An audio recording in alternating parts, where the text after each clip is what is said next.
나라는 존재가 누군지 나를 아는 것이 참 중요하지 않습니까? 나는 정말로 하나님께서 놀랍고 또 아름답게 만드신 존재다. 하나님을 또 닮게 하나님이 형상 닮았다 하셨으니까 하나님 형상 닮게 만드셨으니 얼마나 고결하고 얼마나 귀한 존재입니까? 네. 사실은 그 하나님의 형상을 닮았다는 그 사상에서 인권이라는 개념도 나온 것이거든요. 인간은 누구나 하나님 닮게 만드셨고 하나님의 성품을 그 피부 색깔과 또 지위, 고하를 막론하고 심어 놓으셨다라는 사실.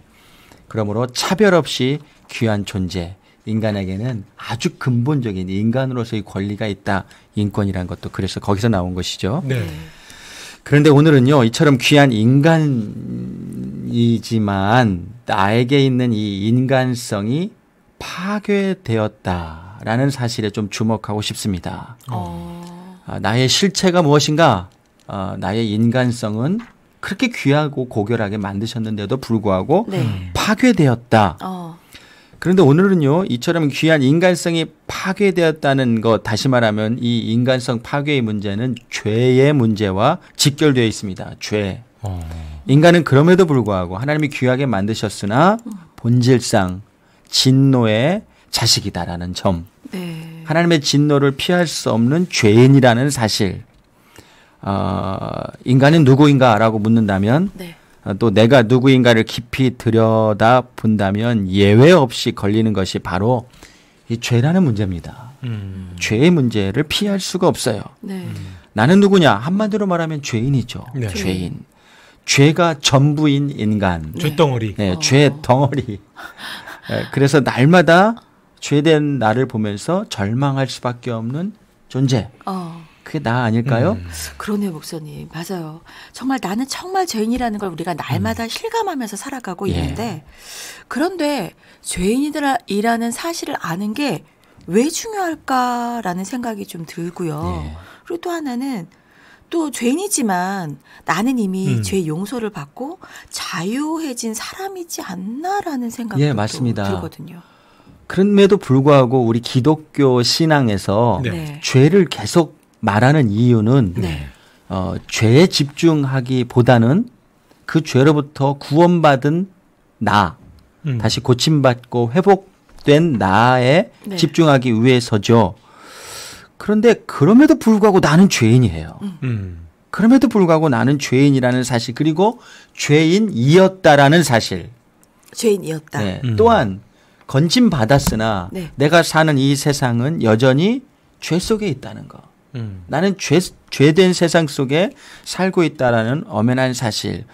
이것을 간과하면 안 됩니다. 그러면요, 우리의 그 구원받았다라는 하나님의 은혜가 너무 값싼 은혜가 돼버려요. 값싼 은혜가. 죄의 결과로 나는 어떤 사람이었느냐? 하나님의 형상을 잃어버린 사람이었죠. 하나님의 형상. 하나님의 형상을 잃어버린 나. 그래서 어떤 결과가 초래되었느냐? 나의 삶이 왜곡되어 버렸습니다. 왜곡. 여러분 한번 이 아침에 청취자 여러분 생각해 보십시오. 내 남편에게 저도 마찬가지인데요. 제 아내에게 좋은 말로 이렇게 대답하고 좋은 말로 하고 싶은데 그 잘 안 될 때가 있죠. 그렇죠. 왠지 꼬여가지고. 웃기지게 되고 나도 이러면 안 되는데 싶은 게 나와요. 좋게 얘기하면 되는데 꼭 타박하고 짜증 섞인 말로 하고 공격적인 말로 하고 안 그래야지 속으로는 내 아내한테 잘해야지 좋게 말해야지 하면서도 안 돼요. 저녁에 또 어떨 때는 아이들이 늦게 그냥 문 열고 들어오면 너 벌써 이렇게 나가요. 그 아이의 사정도 있을 텐데 좋은 말이 안 나와요. 좋은 말이 왜 그럴까? 그러게요. 죄 때문에 그렇습니다. 죄 때문에. 내 안에 있는 죄로 인해서 죄덩어리라. 나의 그 자아가 왜곡된 거죠. 변질된 겁니다. 그래서 괜시리 상처 주고 괜시리 상처 받고 괜히 오해하고 괜히 미워하고 그러다 자기 혼자 그냥 열등감 속에 살고 질투하고 그러다가 자포자기하고 또 우울증에 빠져서 헤어나지 못하고 아마도 오늘 청취자 가운데서도 요즘 참 이 우울증이 더 큰 사회적인 문제가 되고 있어요. 그렇죠. 코로나 블루. 네. 코로나 블루. 네. 네. 이 우울증에 허덕이면서 아무 소망 없이 그저 무기력하게 이 방송을 듣고 계신 분들도 계실지 모르겠어요. 네. 우리는 나를 잃어버렸습니다. 나라는 존재는 왜곡돼 버렸습니다. 왜 이렇게 되었나? 하나님을 잃어버렸기 때문이죠. 하나님을 잃어버렸기 때문에. 그럼 왜 하나님을 잃어버렸나? 죄 때문에. 내 안에는 이 뿌리 깊은 죄 때문에. 여러분, 죄는요 뿌리 깊습니다. 뿌리 깊습니다. 구원받았으니 나는 이제 됐다. 그렇게 가볍게 생각하면 안 됩니다. 끊임없이 구원받은 나는 죄로부터 자유함 받은 자지만 네. 성령님의 도우심 안에서 죄와 직면해야 됩니다. 직면이요? 예, 그렇지 않으면 우리는 너무나 넘어지기 쉬운 인간이에요. 죄 때문에 비로소 나라는 존재를 잃어버렸고 또 나라는 존재가 그래서 회복되기 위해서는 우리는 다시 하나님을 만나야 됩니다. 하나님을 알 때 비로소 인간은 나를 알 수 있는 존재이기 때문이죠. 청취자 여러분, 왜 하나님께서는 때로 우리가 살면서 우리 삶에 시련이라는 폭풍을 불게 하실까요? 아, 그거 정말 싫잖아요, 목사님. 아마 우리 권사님, 우리 PD님도 살아오면서 많은 그런 그렇죠. 폭풍 네. 바다를 건너오셨을 그럼요. 거예요. 네. 그렇죠? 그럼요, 목사님. 저도 살면서 내가 어쩌지 못하는 시련의 폭풍을 지내온 경험이 너무나 많이 있습니다.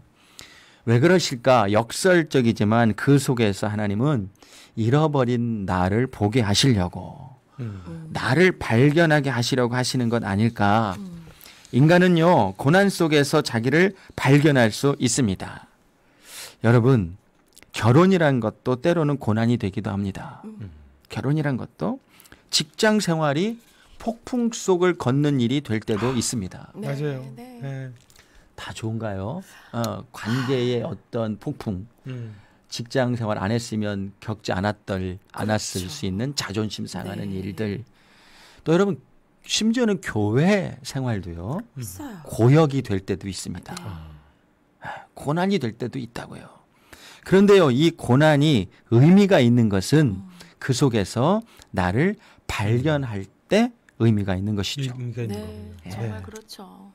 맞아요. 고난의 시간도 정말 무의미한 시간만은 아니라는 것을 우리가 고백을 하게 예, 되잖아요. 예. 거기를 지나오고 난 예. 다음에 나를 발견할 수 있는 이제 기회의 시간이 되니까 그런 건데 그곳에서 나를 발견할 수만 있다면 또 나의 허물, 나의 깨진 영혼을 발견할 수 있다면 고난도 그러면 정말 의미 있는 시간이 될 수 있다. 이런 그러니까 거. 고난이란 것을 바로 이 문제와 연결해야만 네. 고난이 무의미해질 수 있거든요. 그냥 고난이고 말 경우도 있어요. 그러니까 너무 아무- 힘들고 네. 짜증나고 어려워. 아무 의미 없는 그냥 네. 고난. 그런데 그 고난 속에서 나를 발견하고 하나님을 발견한다면 고난은 의미가 있는 거죠. 오히려 기회가 되는 거군요. 기회가 목사님. 되는 것이고. 근데 그 속에서 나를 발견할 수 없다면 그냥 고난은 무의미 없는 고난일 뿐이에요. 네. 힘만 드네요. 예, 힘만 들고 겪지 말아야 할 일이죠. 철저히 낮은 자리로 때로 하나님께서 우리를 고난을 통해서 내모시는 이유는요. 나를 발견하게 하시기 위해서다. 오늘 요거 하나만 우리가 마음에 좀 두었으면 좋겠어요. 네. 나의 무엇을 발견하게 하시기 위한 것이냐? 나의 이 뿌리 깊은 죄성을. 나는 죄인이라는 사실을. 죽어 마땅한 죄인이라는 사실을. 그래서 상처나고 깨지고 그래서 나라는 자아를 잃어버린 영혼이라는 사실을. 왜곡된 삶을 살고 있다는 사실을. 저도요, 고난이 없었으면, 제 인생에 그런 폭풍우가 없었으면 여전히 건방지게 내가 최고인 줄 알고 목사이지만 아나무인으로 살아왔을지도 모르겠어요. 뭐 지금도 여전히 그것을 하나님께서 변화시켜 가고 있는 과정 속에 있지만 삶의 어떤 고난의 폭풍우가 제 인생에 없었더라면 참 꼴불견으로 살고 있을지 모르겠어요. 꼴불견으로 하나님 앞에서.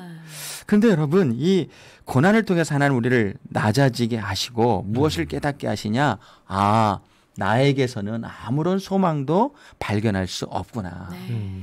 나는 완전히 철저히 타락한 존재구나. 이게 어거스티라는 분은 그런 말을 했어요. 농뽀세 농빼까레. 농뽀세 농빼까레. 이게 뭘까요? 사람은 죄를 짓지 않을 수 없는 자유가 있다. 죄를 짓지 않을 수 있는 자유. 없는 자유. 어렵지만 뒤집어 보면 죄를 지을 수밖에 없다. 왜 이렇게 그런 분들 이렇게 말을 어렵게 하는지 모르겠어요. 뒤집고 또 뒤집고. 있어 보이냐고. 결국 인간은 죄를 지을 수밖에 없는 존재다. 죄를 짓지 않을 수 없는 자유가 있다. 죄를 지을 수밖에 없는 존재다. 네. 전적으로 타락한 존재다. 그런데 여러분 이제 결론으로요. 청취자 여러분. 이것이 바로 나의 가능성입니다. 나의 가능성. 바로 이것이 나라는 존재에게 있는 가능성이에요. 왜냐하면 인간은 죄를 지을 수밖에 없는 존재이기 때문에 인간은 철저히 타락한 존재이기 때문에 나에게는 남은 것은 절망뿐이에요. 절망. 나에게는 가능성이 없어요. 그러네요.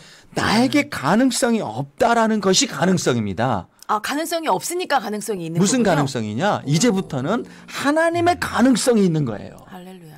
나에게는 가능성이 없어요. 나에게는 가능성을 찾을 수가 없습니다. 그래서 이게 신학인 거죠. 이 신학 속에서 하나님의 가능성이 나오는 거예요. 무슨 가능성이냐? 우리의 주제로 돌아가서 생각한다면 고칠 수 있는 가능성입니다. 고칠 수 있는 이런 인간도 고칠 수 있다. 네. 나 같은 인간도 고칠 수 있다. 그런데 나 같은 인간이 고쳐질 가능성은 나에게는 없어요. 다시 말씀드리면 전적으로 타락한 존재이기 때문입니다. 우리가 할 수 없는 거군요. 내가 할 수 있는 일이 아니고 어떤 사람에게 발견할 수 있는 것도 아닙니다. 이런 나로서는 아무런 가능성이 없지만 청취자 여러분, 때로 내가 나를 볼 때 절망스러우셔도요. 요즘 참 나 같은 사람은 그냥 죽어야 돼. 이런 마음이 든다 할지라도, 그래서 우울하다 할지라도 여러분 그것이 소망의 시작입니다. 이제 나에게 절망한 나의 영혼은 자연스럽게 나 아닌 다른 존재에게로 눈을 돌릴 수밖에 없죠. 네. 나에게는 가능성이 없으니까. 네, 그렇죠. 그냥 내가 이렇게 죽고 끝나면 안 되니까. 그렇다면 어떤 가능성이 나에게 있지? 나의 밖에 계신 어떤 분에게로 나의 눈이 돌아갈 수밖에 없는 곳입니다. 능력이 있는 분. 네. 맞습니다. 그곳에서 우리는 하나님의 가능성을 발견합니다. 참 그래서 여러분 신앙은 역설 같아요. 나의 완전한 타락, 나에게는 전혀 가능성이 없다라는 것을 발견하면서 비로소 우리는 내가 구원받고 고쳐질 수 있는 가능성을 발견하는데 네. 그것이 바로 하나님의 가능성이죠. 아멘. 우리의 지금 이 후반기 주제인 내적 치유도요. 인간 회복의 유일한 길이 그래서 하나님께 있다는 것을 발견하고 네.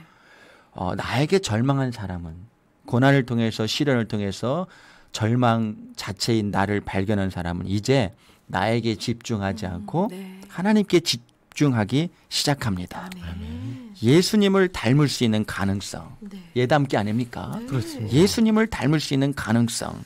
그래서 천국 갈 수 있는 가능성을 내 속에서 찾는 것이 아니라 네. 이제 나의 밖에서부터 찾고 또 나의 밖에서부터 오기를 기대하는 것이죠. 아멘. 아멘. 여러분 이것을 은혜라고 부릅니다. 은혜. 은혜. 네. 은혜의 근거가 바로 우리 주 예수 그리스도시죠. 죄덩어리, 절망 자체였던 나에게 소망으로 다가오신 분이 우리 주님 아니시겠습니까? 아멘. 인간을 회복시킬 수 있는 유일한 분은 그래서 여러분 예수님 한 분이십니다. 아멘. 예수님 한 분입니다. 사랑하는 청취자 여러분, 건강 문제도요. 또 관계의 문제도요.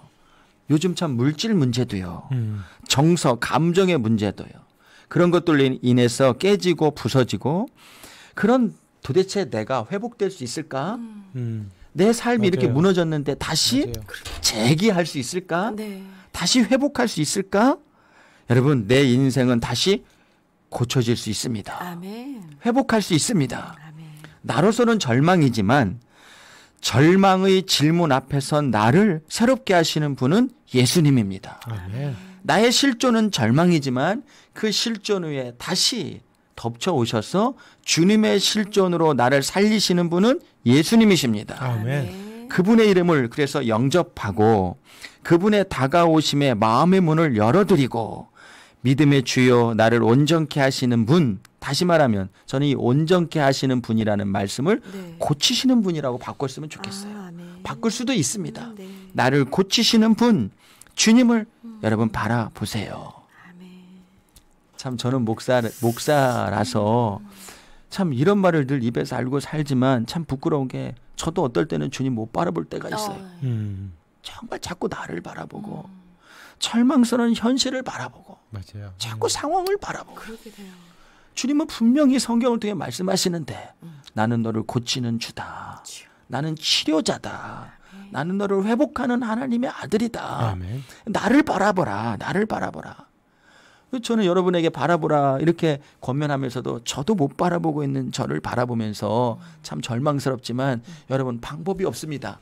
그래도 우리는 주님 바라봐야 됩니다. 다른 방법은 없는 겁니다. 다른 방법은 없습니다.